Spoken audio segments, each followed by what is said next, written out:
Christmas Stories from Grandma's Attic by Arleta Richardson, illustrated by Kulin-Sandel. The Acme Queen Parlor Organ. It was a crisp December morning, and Sarah Jane and Mabel were preparing for a shopping trip in town. As the two friends stepped out of Sarah Jane's front door, Mabel shielded her eyes from the glare of the sun and looked toward the road. "Sarah Jane, isn't that Hudson Curtis turning into the lane?" Sarah Jane looked and agreed that it certainly appeared to be. They had not seen a lot of Hudson in North Branch since he and Widow Moore had married and settled down in Greenwood with her two small daughters.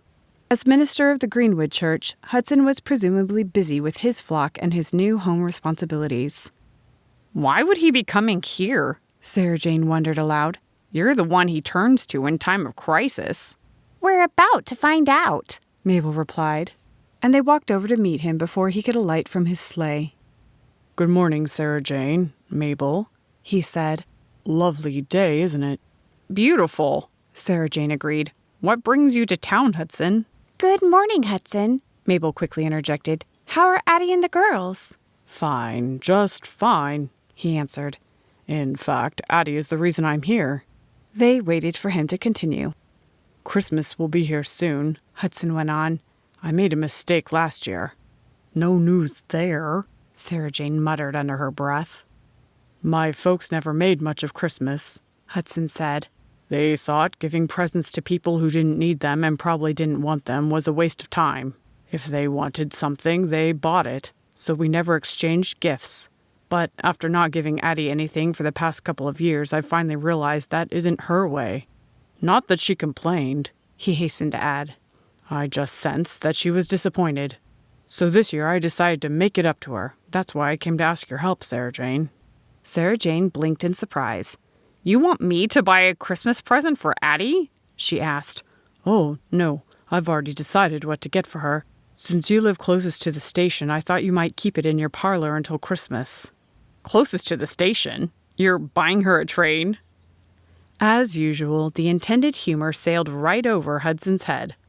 "Oh, no, I'm getting an organ from Sears and Roebuck, and I don't want it left at the depot." This seemed reasonable.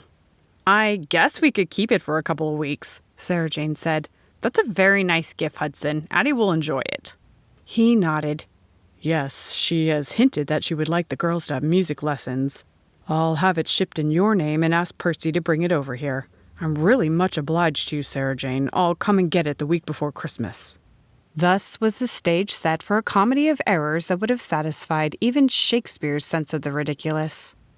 It didn't often happen that Sarah Jane's husband had to be away overnight on business, but when Jerome Grayson couldn't get free to make a trip east to interview new surveyors, he decided to send Thomas in his place.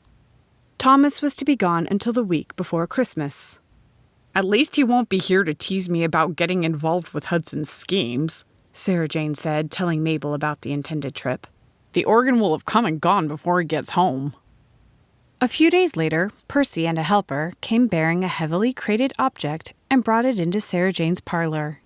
It was addressed in large letters to Mrs. Thomas Charles, North Branch, Michigan.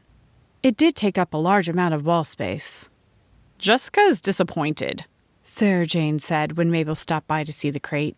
"She fully expected to be able to play the organ until Hudson came to claim it. She's not convinced that we couldn't take off at least the front of the crate." "I'd like to see it too," Mabel replied. "but Hudson didn't say anything about opening it." "No. That might not stop me, except that I know it will be easier to transport in a crate. We'll have to visit the Curtis home after Christmas." The following week, Mabel received a startling call from her friend. "Mabel, you will not guess what stands in my parlor." "I wouldn't even try. What is it?" "I don't know." "What do you mean you don't know? Aren't you looking at it?"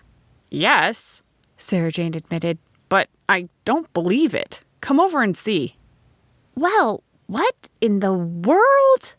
Mabel said, gazing at a second crate identical to the first in the middle of Sarah Jane's parlor floor and addressed to Mrs. Thomas Charles, North Branch, Michigan.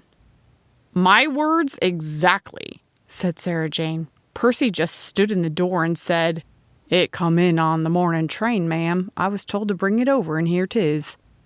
That was all he knew and all he wanted to know. I guess you should have told Hudson to park Addie's organ in his father's bank, Mabel said.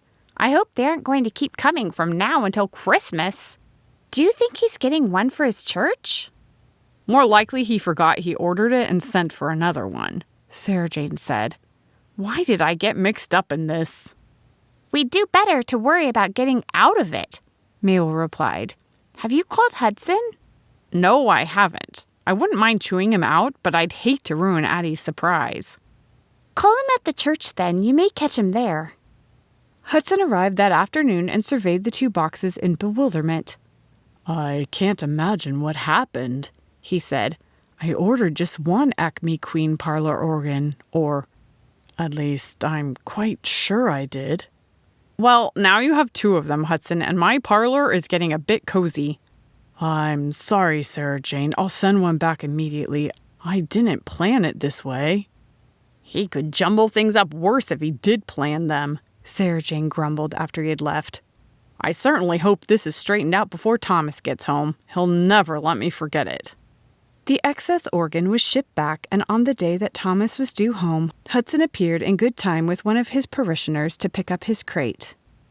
Sarah Jane gave a sigh of relief as the sleigh pulled out of sight and went about preparing for her husband's return. Soon thereafter, Thomas came through the door and dropped his valise on a chair. It's good to be home, he said, hugging Sarah Jane affectionately. I passed your old friend Hudson Curtis on the road with a huge load in his sleigh. Looks like he was on his way to the station. Then his eyes twinkled merrily. Speaking of large packages, do you have some news for me? He headed for the parlor and then stopped at the threshold, looking around expectantly. Where is it? He asked in dismay. Where is what? Asked Sarah Jane. If you're referring to Hudson Curtis's organ, though I don't know how you could be, it's in the back of his sleigh. What? Where's Hudson Curtis taking my organ? Wait until I catch him. Thomas ran toward the front door with Sarah Jane in hot pursuit. Thomas, what are you talking about? That was Hudson's organ. He asked if we'd store it for him till Christmas so we could surprise Addie. That's not Hudson's organ, it's your organ. Didn't it have your name on it? Actually, there were 2 organs here. Hudson sent the other one back. By this time, Thomas was fairly beside himself. What? Hudson sent my organ back? Why would he do a thing like that? That was your Christmas present. Sarah Jane and Thomas finally calmed down enough to sort out the mix-up, but Thomas wasn't pleased to find that his wife's wonderful Christmas surprise had come to town and left again without her even opening it. On Christmas Day, Mabel and Len and their children sat in the Charleses' parlor with their friends, singing carols without organ accompaniment. Thomas looked a bit glum, but Sarah Jane laughed. I'm sure we'll laugh about this for years to come, she said. Though Thomas certainly doesn't think it's funny. Oh, Mabel, do you think we'll ever learn to steer clear of Hudson Curtis? Thomas smiled wryly at his wife. I'm not sure we can place all the blame on poor old Hudson this time. It took a whole team of experts to create this much Christmas confusion. End of the Acme Queen parlor organ.